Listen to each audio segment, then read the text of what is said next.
So he had all this money to do his PhD, and he recruited me and the American wife of an academic, as usual. You know, there were lots of intelligent women around who didn't have jobs. And she and I were both recruited to conduct questionnaire surveys around Cowley. It was very terribly informative to me because I didn't know Cowley. You know, it was white working class Morris Motors and Cowley Motors then. It was full employment.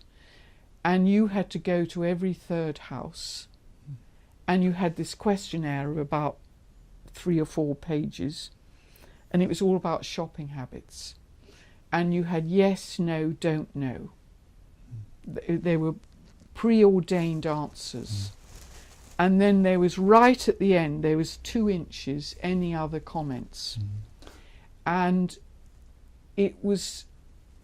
that was one of the most important lessons for me later, to learn about the limitations of questionnaire, because you would knock on the door and there'd be an elderly woman who was desperate for company and come in and have a cup of tea.